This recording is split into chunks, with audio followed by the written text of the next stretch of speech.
इसलिए बाइबल में एक आयत में लिखा है कि परमेश्वर ने जो कलीसिया को है वो अलग अलग अंग बोला है।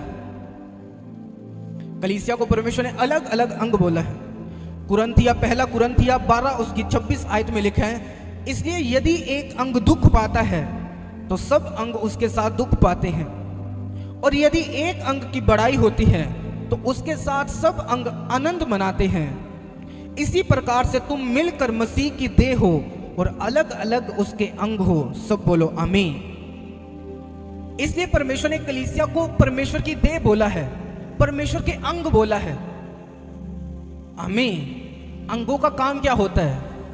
काम करना, हाँ या ना? आपके हाथों का क्या काम है? आप कोई भी काम कर सकते हो हाथ से।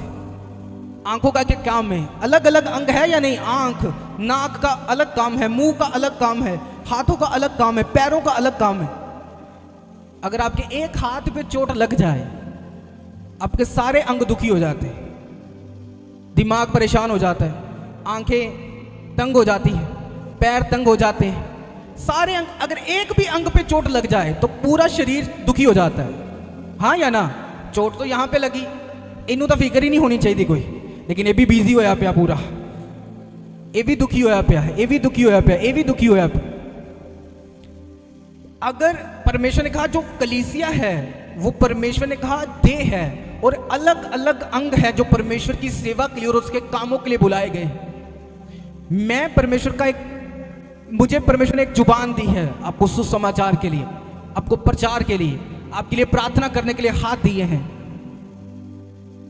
आपको भी परमेश्वर ने अलग अलग बुलाहट और अलग अलग परमेश्वर ने कॉलिंग जो है आपके अंदर भरी हुई है, और आपसे भी परमेश्वर अलग सेवा को चाहता है।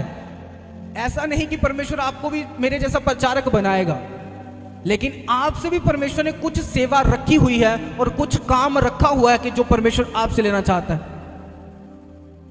आमीन। अगर हम मसीह के अंग हैं तो अंगों को इकट्ठा जब हम परमेश्वर के कामों के लिए लगाते हैं तब ज्यादा बढ़िया काम होता है जहां एक हाथ से काम करते। तो बोलो, अगर मैं यहां पे एक हाथ से ये मैट को बिछाना शुरू करूं, कितना टाइम लग जाए? इमेजिन करके देखो, लगेगा या नहीं? एक पैर और एक हाथ से करूं तो कितना टाइम लगेगा? लगेगा या नहीं लगेगा? एक पैर और एक हाथ से कर रहा हूं, अब ऐसे ऐसे करके कितना टाइम लगेगा?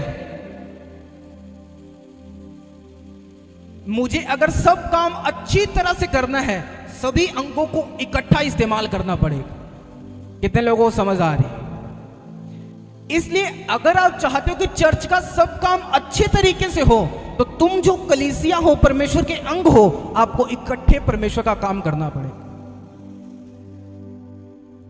आमीन। आपको इकट्ठे परमेश्वर के कामों के लिए इकट्ठा होना पड़ेगा, परमेश्वर की सेवा के लिए इकट्ठा होना पड़ेगा। आपको जो कॉलिंग और आपको जो आवाज दी जाती है स्टेज से कि ऐसा करो, उसे करो। पिछले हफ्ते मैंने कॉलिंग दी, आवाज दी कि एक हफ्ता रोजे रखो, और हम भी रोजे रख रहे हैं, और शाम को 1 डेढ़ 2 घंटा प्रार्थना चलेगी, ऑनलाइन भी चलेगी। देखो गवाहियां आना शुरू, उसी हफ्ते में गवाहियां आना शुरू हो गई।